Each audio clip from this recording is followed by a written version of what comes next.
क्या दोस्तों आपको पता है हाल ही में हिंदी है हम अभियान किसके द्वारा चलाया गया? देश का पहला वर्चुअल मॉल कहां खुलने जा रहा है? प्रतिवर्ष विश्व खाद्य सुरक्षा दिवस यानी कि वर्ल्ड फूड सिक्योरिटी डे कब मनाया जाता है? ऐसे ही 13 बड़ी खबरों को कवर करते हुए हमने आज का बोले तो 7 जून 2021 का करंट अफेयर का वीडियो तैयार किया है। क्वालिटी की दृष्टि से बेस्ट है यह वीडियो, आप लास्ट तक देखें। लास्ट में मैं आपसे एक क्वेश्चन पूछूंगा जिसका आंसर आपको नीचे कमेंट बॉक्स में देना है। और अभी तक आपने हमारी जी के 2020 चैनल को सब्सक्राइब नहीं किया है तो सब्सक्राइब कीजिए, पास में जो बेल आइकन है उसे भी प्रेस कर दीजिए क्योंकि आने वाले हर एक वीडियो की अपडेट आपको सबसे पहले मिले। चलिए बिना वक्त गंवाए स्टार्ट करते हैं पहले क्वेश्चन से। हाल ही में विश्व खाद्य सुरक्षा दिवस कब मनाया गया? प्रति वर्ष वर्ल्ड फूड सेफ्टी डे मनाया जाता है 7 जून को, यानी कि आज ही है 7 जून, यानी कि आज हम विश्व खाद्य सुरक्षा दिवस मना रहे हैं। यानी कि इस क्वेश्चन का सही आंसर है ऑप्शन डी 7 जून। और पहली बार विश्व खाद्य सुरक्षा दिवस कब मनाया गया था? मोस्ट इंपोर्टेंट क्वेश्चन बन सकता है कि पहली बार विश्व खाद्य सुरक्षा दिवस कब मनाया गया था? 7 जून 2019 को। मतलब 2021 में हम तीसरा विश्व खाद्य सुरक्षा दिवस मना रहे हैं। 2019 में पहला, 2020 में दूसरा और 2021 में यह तीसरा वर्ल्ड फूड सेफ्टी डे मना रहे हैं। कब मनाया जाता है? 7 जून को। और 2019 में विश्व खाद्य सुरक्षा दिवस की थीम क्या रखी गई थी? Most important question, food safety everyone's business. इसी थीम के साथ 2019 का विश्व खाद्य सुरक्षा दिवस मनाया गया था।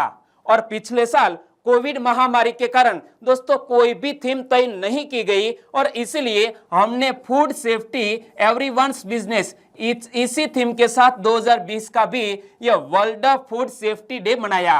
और संयुक्त राष्ट्र ने साल 2020 के लिए कोई भी थीम जारी नहीं की थी और इसलिए ऐसा माना गया कि 2020 की थीम भी फूड सेफ्टी एवरीवन्स बिजनेस ही थी। लेकिन हमारे लिए मोस्ट इंपोर्टेंट है कि यह दिवस किसके द्वारा मनाया जाता है? वर्ल्ड हेल्थ ऑर्गेनाइजेशन के द्वारा। और हमारे यूनाइटेड नेशंस की FAO यानी कि फूड एंड एग्रीकल्चर ऑर्गेनाइजेशन की दोस्तों आनुषंगिक इकाई यानी कि यूनाइटेड नेशंस की यह FAO और WHO यह दोनों आनुषंगिक इकाई है।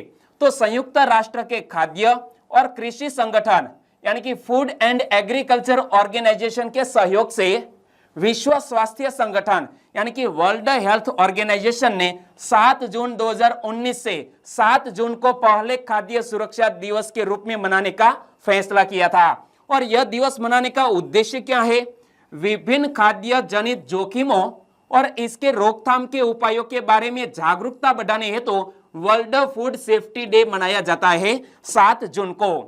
और विश्व खाद्य सुरक्षा दिवस 2021 का विषय क्या रखा गया है? तो इसी साल विश्व खाद्य सुरक्षा दिवस 2021 की थीम रखी गई है स्वस्थ कल के लिए आज का सुरक्षित भोजन। क्या थीम रखी गई है?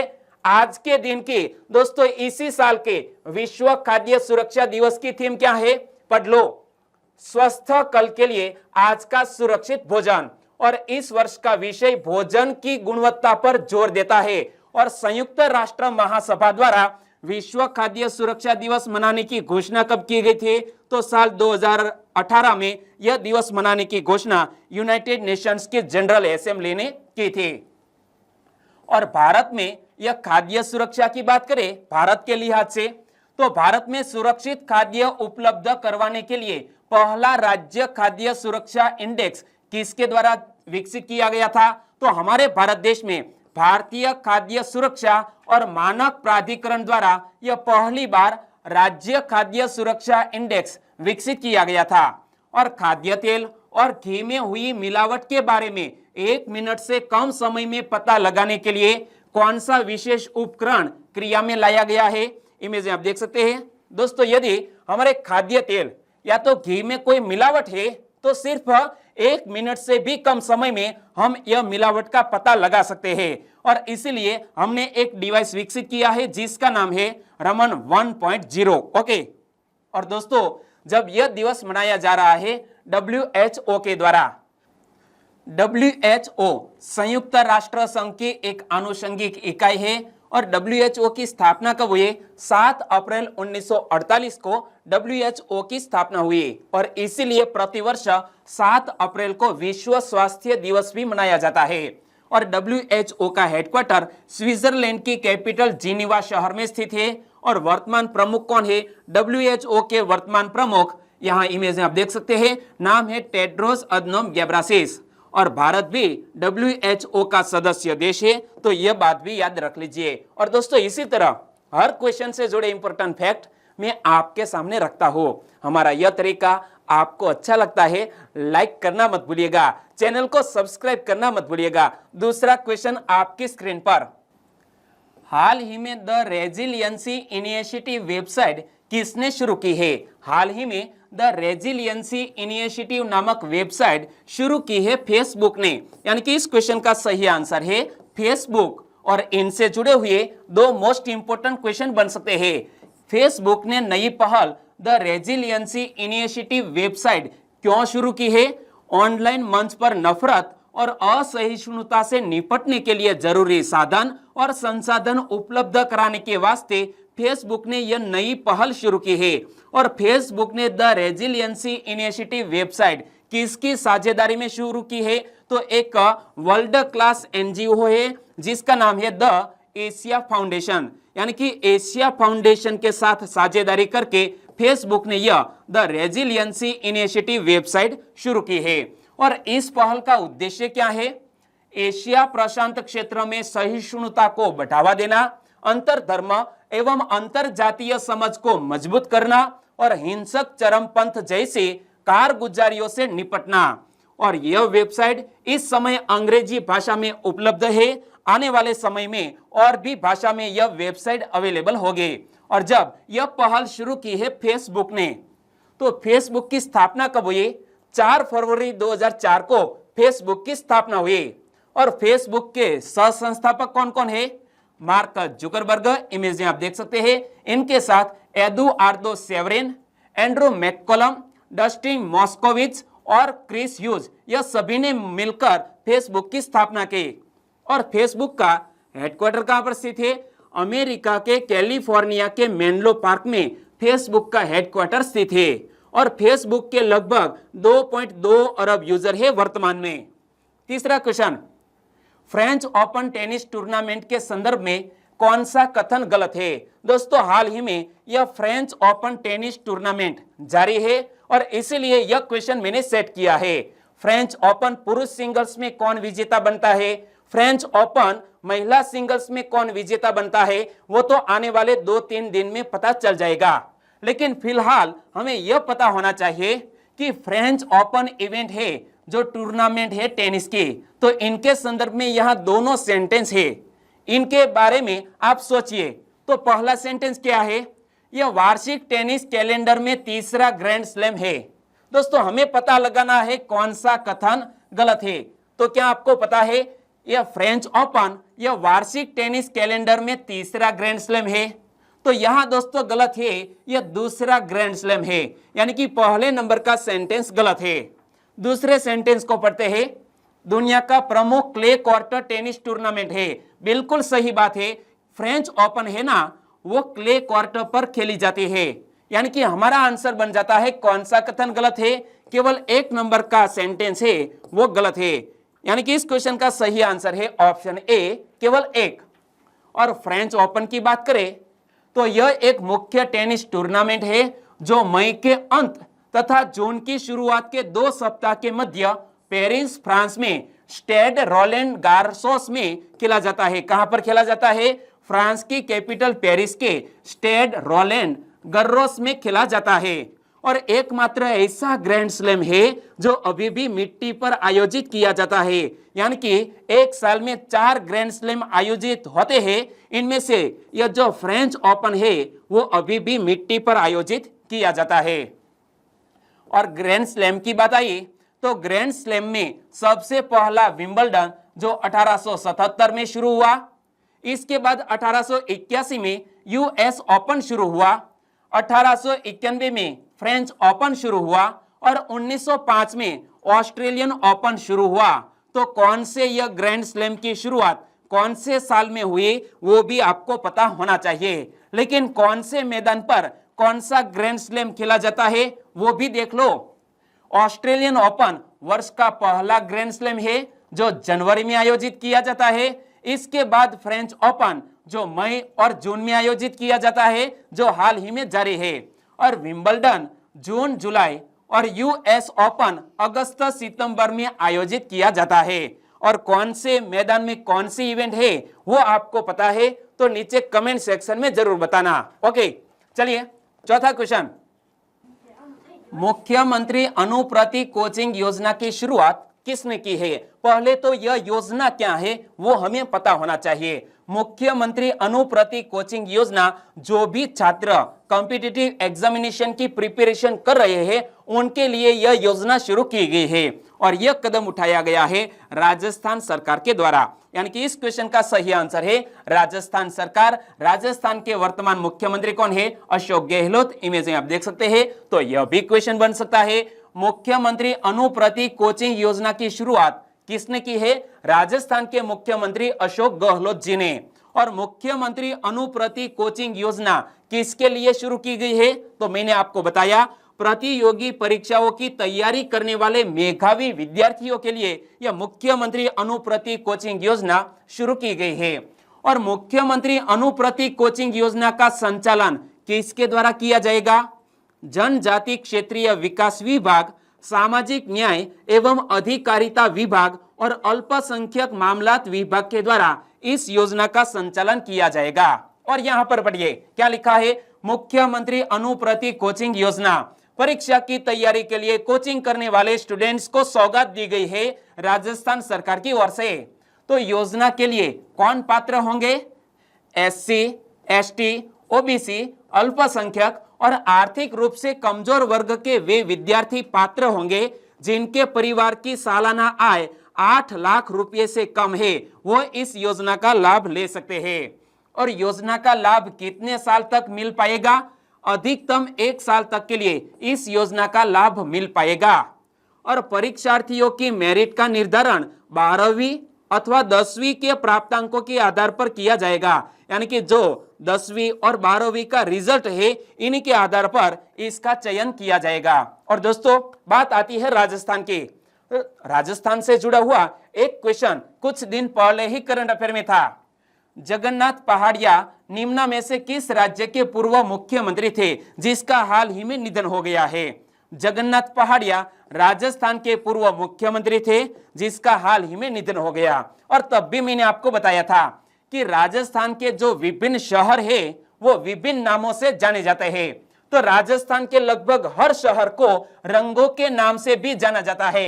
जैसा कि यहाँ पढ़ सकते हैं जोधपुर, जोधपुर को ब्लू सिटी भी कहा जाता है। तो याद रख लो, जयपुर को हम कहते हैं पिंक सिटी, उदयपुर को बोलते हैं व्हाइट सिटी, और जोधपुर नीला शहर और झालावाड़ बैंगनी शहर। इमेज आप देख सकते हैं, यह बैंगनी शहर है जिसे नाम दिया गया है। बैंगनी शहर किसे कहा जाता है? झालावाड़ को। और यहाँ पर देख सकते हैं यह है नीला शहर, किसको कहा जाता है? जोधपुर को। और जैसलमेर भारत का तीसरा सबसे बड़ा जिला है। और थार रेगिस्तान वो भी राजस्थान में स्थित है। तो भारत का सबसे बड़ा रेगिस्तान इमेज में आप देख सकते हैं। और दोस्तों रेगिस्तान में एक नदी भी है जिसका नाम है लूनी नदी। क्या? लूनी नदी भारत की एकमात्र खारी नदी है जो कि थार रेगिस्तान से गुजरती है और गुजरात में कच्छ के रण में समाप्त हो जाती है। यानी कि यह एक लूनी नदी कहां से गुजरती है? थार रेगिस्तान से आगे बढ़ते हुए गुजरात के कच्छ के रण में समाप्त हो जाती है। पांचवा क्वेश्चन, हिंदी है हम अभियान किसके द्वारा चलाया गया? दोस्तों हाल ही में हिंदी है हम नामक एक अभियान चलाया गया है अमर उजाला की ओर से। यानी कि इस क्वेश्चन का सही आंसर है ऑप्शन बी, अमर उजाला। और यहाँ पर पढ़ सकते हैं हिंदी है हम। और यहाँ दोस्तों एक कोट्स भी लिखा है। क्या लिखा है? जिस भाषा में हम सपने देखते हैं उस भाषा की शक्ति कितनी अद्भुत होगी। अपनों की भाषा, सपनों की भाषा हिंदी। और यह हिंदी है हम अभियान चलाया गया है अमर उजाला की ओर से। यानी कि इस क्वेश्चन का सही आंसर है अमर उजाला। लेकिन यह अभियान करंट अफेयर में क्यों आया? तो देखो, विश्व के अग्रणी मीडिया संस्थानों के संगठन इंटरनेशनल न्यूज मीडिया एसोसिएशन, जिसे शॉर्ट में हम इनमा कहते हैं। क्या? इनमा के ग्लोबल अवार्ड समारोह में अमर उजाला के हिंदी है हम अभियान को द्वितीय पुरस्कार मिला है और 4 अन्य श्रेणियों में भी सम्मानजनक उल्लेख हासिल हुआ है। यह हिंदी है नामक एक अभियान को किसने चलाया है? अमर उजाला ने। प्रिंट के सर्वश्रेष्ठ उपयोग वर्ग में हिंदी है हमको द्वितीय पुरस्कार मिला। इसी अभियान को ब्रांड जागृति वर्ग में सम्मानजनक उल्लेख से नवाजा गया। और हिंदी है हम अभियान का उद्देश्य क्या है? हिंदी भाषा को बढ़ावा देना इस अभियान का उद्देश्य है। और अमर उजाला की एक टैगलाइन है जो मोटिवेशनल है, यहां पर पढ़ो। अमर उजाला, हर सवेरे नया जोश नया उजाला, और हम भी रोज आपको नया ज्ञान प्रोवाइड करते हैं। अच्छा लगता है तो लाइक तो बनता ही है। छठा क्वेश्चन आपकी स्क्रीन पर, E20 ईंधन कैसे तैयार किया जाता है? हाल ही में सुर्खियों में रहा है यह E20 ईंधन कैसे तैयार किया जाता है? पेट्रोल के साथ 20% इथेनॉल मिलाकर यह E20 ईंधन तैयार किया जाता है। यानी कि इस क्वेश्चन का सही आंसर है ऑप्शन ए। भारत में इथेनॉल मिश्रण 2020 से 2025 की रूपरेखा के बारे में विशेषज्ञ समिति की रिपोर्ट नीति आयोग ने पेट्रोलियम और प्राकृतिक गैस मंत्रालय के सहयोग से तैयार की है। यानी कि नीति आयोग ने हाल ही में यह E20 इथेनॉल से जुड़ी हुई एक नीति की रिपोर्ट तैयार की है। और रिपोर्ट के अनुसार E20 ईंधन को सफलतापूर्वक अपनाने से 30,000 करोड़ रुपए से अधिक की हमारे भारत देश में बचत हो सकती है। और E20 ईंधन पेट्रोल के साथ 20% इथेनॉल मिलाकर तैयार किया जाता है। तो दोस्तों यहां से मैंने यह क्वेश्चन सेट किया था। E20 ईंधन में पेट्रोल के साथ 20% इथेनॉल मिलाया जाता है। और इथेनॉल एक कम प्रदूषणकारी ईंधन है और पेट्रोल की तुलना में कम लागत पर इसके बराबर ही दक्षता प्रदान करता है। और इसीलिए दोस्तों 2025 तक हमें यह लक्ष्य प्राप्त करना है। और भारत ने पिछले वित्त वर्ष में 185 मीट्रिक टन पेट्रोलियम का आयात किया था। और पेट्रोलियम के आयात पर 551 अरब अमेरिकी डॉलर से अधिक खर्च किए गए थे। और देश में वर्ष 2025 तक, कब तक? वर्ष 2025 तक एथनॉल के पेट्रोल के साथ 20% मिश्रण के लक्ष्य को हासिल किया जा सकता है। यानी कि हमारी गवर्नमेंट ने एक लक्ष्य निर्धारित किया है कि 2025 तक हमें पेट्रोल में 20% इथेनॉल मिलाना है। 7वां क्वेश्चन, भवन निर्माण की अनुमति लेने के लिए पौधारोपण करना अनिवार्य कहां हुआ? दोस्तों यदि आप बिल्डिंग बनाना चाहते हैं तो इसकी परमिट लेनी होगी। और परमिट लेने से पहले आपको एक पौधारोपण करना होगा। और यह अनिवार्य कर दिया है हाल ही में मध्य प्रदेश की सरकार ने। यानी कि इस क्वेश्चन का सही आंसर है ऑप्शन डी, मध्य प्रदेश। तो देखो, मुख्यमंत्री शिवराज सिंह चौहान ने कहा है कि अब बिल्डिंग बनाने की अनुमति इसी शर्त पर दी जाएगी कि मकान बनाने वाला व्यक्ति एक पेड़ अवश्य लगाएगा। नगर निगम, नगर पालिका, नगर पंचायत, ग्राम पंचायत में पौधा लगाने की शर्त अनिवार्य होगी। और घर पर जगह न होने की स्थिति में पार्क या सार्वजनिक स्थल पर पौधा लगाना और उसकी सुरक्षा करना आवश्यक होगा। यानी कि आपके पास कम जमीन है, वहां पर आप मकान बनाना चाहते हैं, लेकिन फिर भी आपको पौधा लगाना होगा। कहां पर? चाहे कोई भी सार्वजनिक पार्क है या कोई भी स्थल है, वहां पर पौधा लगाना होगा और इसकी सुरक्षा भी तय करनी होगी। और सरकारी भवनों और कार्यालयों के साथ प्रधानमंत्री आवास योजना के अंतर्गत बनने वाले आवासों पर भी यह नियम लागू किया जाएगा। और दोस्तों ऐसे पौधारोपण यानी कि वृक्षारोपण से जुड़ा हुआ यह क्वेश्चन 5 दिन पहले ही करंट अफेयर में आया था कि मध्य प्रदेश सरकार ने वृक्षारोपण से संबंधित कौन सी योजना शुरू की है? अंकुर नामक एक योजना मध्य प्रदेश की सरकार ने शुरू की है, जिसका मकसद भी वृक्षारोपण करना है। और मध्य प्रदेश में मुख्यमंत्री शिवराज सिंह चौहान सरकार ने अंकुर नाम की एक योजना शुरू की है, जिसके तहत नागरिकों को मानसून के दौरान पेड़ लगाने के लिए सम्मानित किया जाएगा। यहां पर क्या लिखा है? पढ़ो, पौधा लगाओ फोटो भेजो सरकार देगी इनाम। क्या? पौधा लगाओ फोटो भेजो सरकार देगी इनाम। यानी कि एक अंकुर नामक योजना दोस्तों हरित आवरण बढ़ाने हेतु शुरू की गई है मध्य प्रदेश में। और यहाँ अंकुर कार्यक्रम के तहत दोस्तों आपको सबसे पहले पौधा रोपण करने के वक्त एक तस्वीर लेनी होगी, बाद में 1 माह बाद दूसरी तस्वीर खींचकर आपको एक जो मोबाइल एप्लीकेशन डेवलप किया गया है इन पर सेंड करनी होगी। तो पूरा मामला क्या है देखो, प्रतिभागियों को पौधा लगाते समय एक तस्वीर अपलोड करनी होगी और फिर 30 दिनों तक पौधे की देखभाल करने के बाद दूसरी तस्वीर अपलोड करनी होगी और फिर प्राणवायु पुरस्कार प्राप्त करने के लिए प्रत्येक जिले से विजेताओं का चयन सत्यापन के बाद किया जाएगा। यानी कि दोस्तों यह अंकुर योजना के साथ प्राणवायु नामक एक पुरस्कार की भी स्थापना की गई है। और अंकुर कार्यक्रम की गतिविधियों के प्रबंधन के लिए राज्य द्वारा कौन सी ऐप शुरू की गई है, तो वायुदूत नामक एक मोबाइल एप्लीकेशन को भी डेवलप किया गया है और नागरिक इस ऐप पर अपना पंजीकरण कराकर वृक्षारोपण अभियान में भाग ले सकते हैं। 8वां क्वेश्चन, मिनिमम सपोर्ट प्राइस पर धान और गेहूं की खरीद में पिछले साल की तुलना में इस साल और बाद में रिक्त स्थान दिया गया है। तो दोस्तों हमारा भारत देश कृषि प्रधान देश है और इसी मामले में यह मोस्ट इंपोर्टेंट क्वेश्चन कहा जा सकता है कि एमएसपी पर धान और गेहूं की खरीद में पिछले साल की तुलना में इस साल बढ़ोतरी दर्ज की गई है। यानी कि इस क्वेश्चन का सही आंसर है ऑप्शन बी। और मिनिमम सपोर्ट प्राइस की बात करें तो किसानों से न्यूनतम समर्थन मूल्य यानी कि मिनिमम सपोर्ट प्राइस पर धान और गेहूं की खरीद ने नया रिकॉर्ड स्थापित किया है। वर्तमान खरीफ विपणन सत्र के दौरान सरकारी एजेंसियों ने 805 लाख मीट्रिक टन से अधिक धान की खरीद की है और इसमें पिछले साल की इस अवधि की तुलना में 10% की बढ़ोतरी दर्ज की गई है। यानी कि एक बहुत ही सुखद समाचार हमारे भारत देश के लिए और हमारे भारत देश की जनता की ओर से आ रहे हैं। यानी कि हमारे किसान दोस्तों अधिक पैदावार उत्पादन कर रहे हैं, यह बात सामने आती है।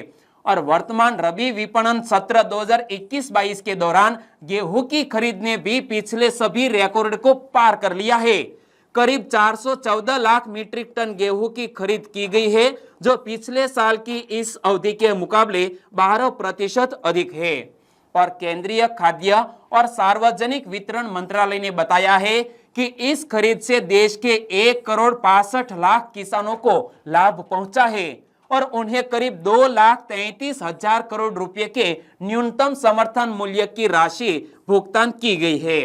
9वां क्वेश्चन, 3 साल तक के बच्चों के टीकाकरण को मंजूरी देने वाला दुनिया का पहला देश कौन बन गया है? दोस्तों कोविड-19 के टीके की बात कर रहा हूं। यदि कोई भी बच्चे की आयु 3 साल से अधिक है तो वो कोरोना वायरस वैक्सीन के पात्र होगा और यह मंजूरी देने वाला दुनिया का पहला देश बन गया है चीन। यानी कि इस क्वेश्चन का सही आंसर है ऑप्शन सी, चीन देश। चीन ने 3 से 17 साल तक की उम्र वालों के लिए सिनोवैक बायोटेक के टीके को आपातकालीन मंजूरी दे दी है। तो हमें इस वैक्सीन का नाम याद रख लेना है। सिनोवैक बायोटेक के टीके को आपातकालीन मंजूरी चीन देश ने दी है और किसके लिए? 3 से 17 साल की उम्र वालों के लिए। और 3 साल तक के बच्चों के टीके को मंजूरी देने वाला चीन दुनिया का पहला देश भी बन गया है। और अभी तक चीन में 18 से ज्यादा उम्र वालों को ही टीका दिया जा रहा था। अमेरिका, ब्रिटेन, यूरोप और हांगकांग में अभी तक 12 से 16 साल की उम्र के किशोरों को ही यह टीका दिया जा रहा है। और यहाँ दोस्तों हम चीन देश की बात करते हैं तो जून महीना शुरू हुआ है, 7 दिन हुए हैं और 7 दिन में 5 बार यह चीन करंट अफेयर में रहा है। और यह 5 क्वेश्चन कौन से थे वो मैं आज आपको बताने जा रहा हूं। पहला क्वेश्चन, नए अध्ययन के मुताबिक किस देश के वैज्ञानिकों ने एक प्रयोगशाला में कोरोना वायरस को तैयार किया था? एक अध्ययन सामने आया है कि चीन देश की वुहान प्रयोगशाला में यह कोरोना वायरस तैयार किया गया था।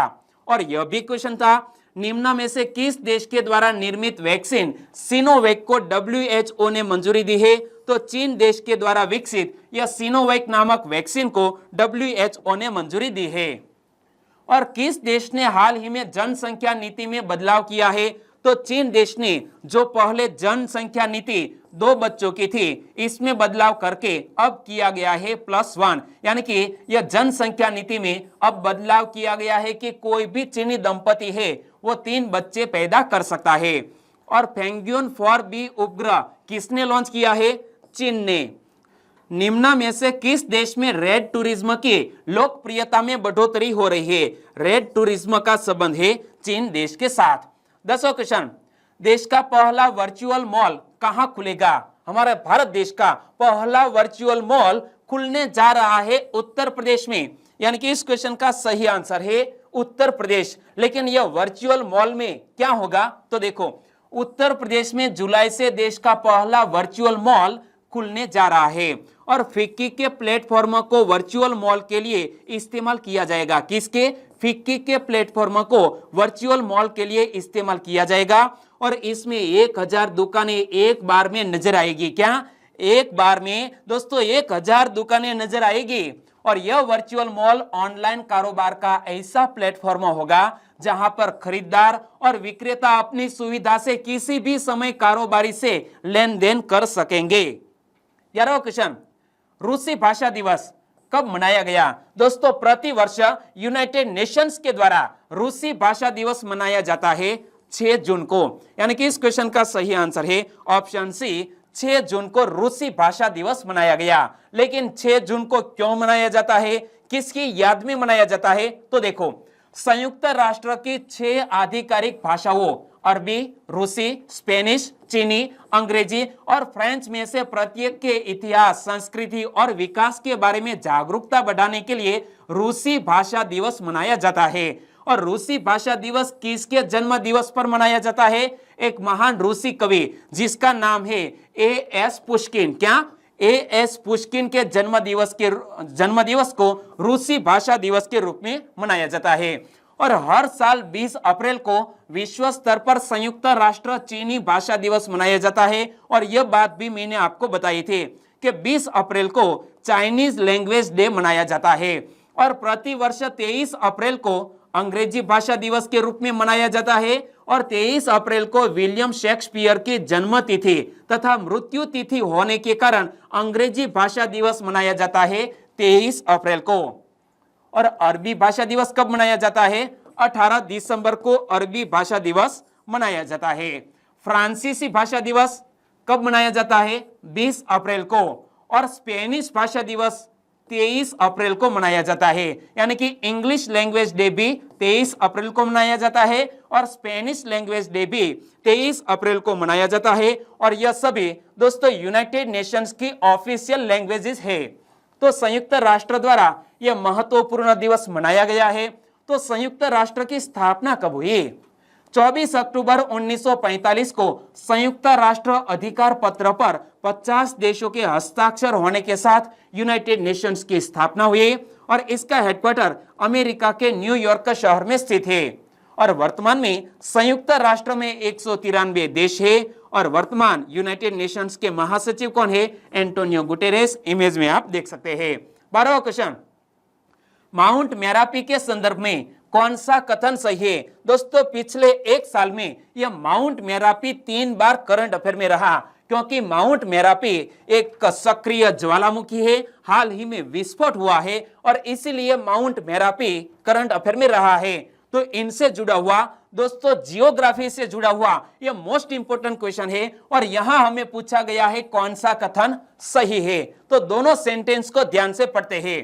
मेरापी पर्वत को इंडोनेशियाई और जावानी भाषा में गुनुंग मेरापी कहते हैं। दोस्तों, मैंने पढ़ा है, बिल्कुल सही कथन है। इंडोनेशियाई और जावानी भाषा में यह माउंट मेरापी को गुनुंग मेरापी भी कहा जाता है और यह इंडोनेशिया का सबसे सक्रिय ज्वालामुखी है। बिल्कुल सही। हमारा आंसर बन जाता है ए और बी, दोनों कथन सही है। तो हाल ही में इंडोनेशिया के एक सक्रिय ज्वालामुखी माउंट मेरापी में विस्फोट हुआ। इमेज आप देख सकते हैं, माउंट मेरापी में विस्फोट हुआ है और माउंट मेरापी मध्य जावा एवं इंडोनेशिया के याग्याकार्टा प्रांत के एक विशेष क्षेत्र के मध्य की सीमा पर स्थित एक सक्रिय स्ट्रेटो ज्वालामुखी है। कौन सा? स्ट्रेटो ज्वालामुखी है। और इससे पहले वर्ष 2019 में माउंट मेरापी में हुए ज्वालामुखी विस्फोट में 300 से अधिक लोग मारे गए थे।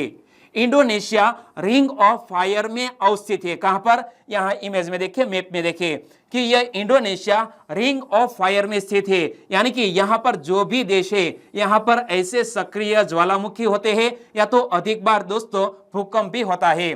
तो इंडोनेशिया रिंग ऑफ फायर में अवस्थित है, जो प्रशांत महासागर के चारों ओर का एक विशाल क्षेत्र है। मैंने आपको मैप में बताया, जहां टेक्टोनिक प्लेट्स आकर मिलती है, यानी कि टेक्टोनिक्स जो प्लेट है वो आपस में आकर मिलती है, टकराती है और इसीलिए ऐसी स्थिति पैदा होती है। 13वां और लास्ट क्वेश्चन, सुपरसोनिक यात्री उड़ाने कौन शुरू करेगी? सुपरसोनिक किसे बोलते हैं?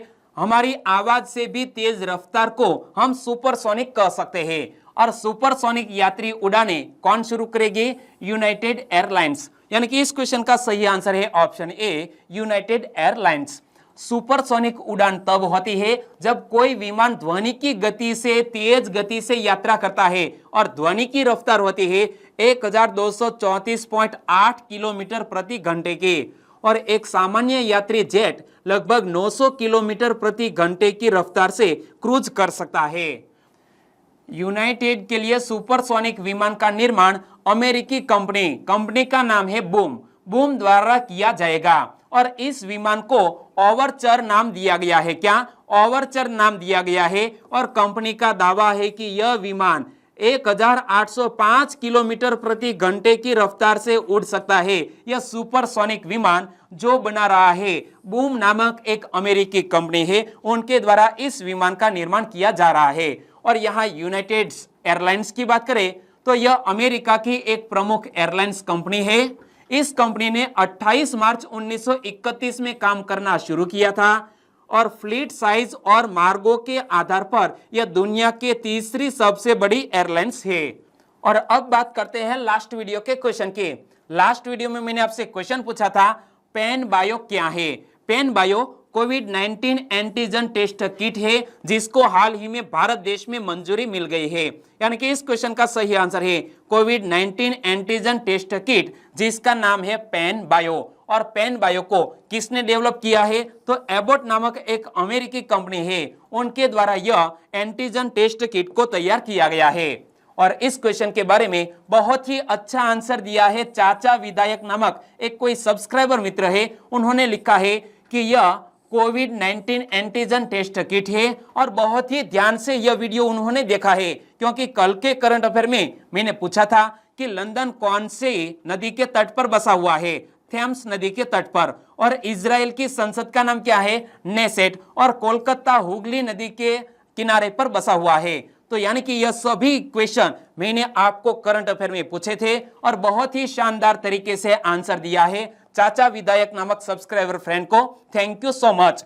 और रेखा नीनामा ने भी इस क्वेश्चन का बिल्कुल सही आंसर बताया है। राहुल देवड़ा ने लिखा है कि कोविड-19 एंटीजन टेस्ट किट है, और साथ साथ हमारे भारत देश, पाकिस्तान और इजराइल देश के दोस्तों जो एजेंसी है, खुफिया एजेंसी है, इनके नाम क्या है? तो भारत देश की खुफिया एजेंसी का नाम रो, पाकिस्तान की ISI, अमेरिका की FBI और इजराइल की मोसाद। और मोसाद के बारे में कल ही मैंने आपको बताया था। राहुल देवड़ा, बहुत ही सुंदर आंसर लिखा है आपने, थैंक यू।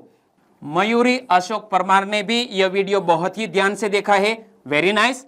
HR हंसा, आरती मकवाना, मीरा रावलिया, उमा सैनी, इन सभी दोस्तों ने बहुत बढ़िया लिखा। और दोस्तों हमारे और भी दो सब्सक्राइबर फ्रेंड है, वो है हेतलबेन गमार और रोशनी प्रजापति। इन दोनों ने भी यह क्वेश्चन का बिल्कुल सही आंसर दिया है, थैंक यू सो मच। और आज के वीडियो का क्वेश्चन ए रहा स्क्रीन पर।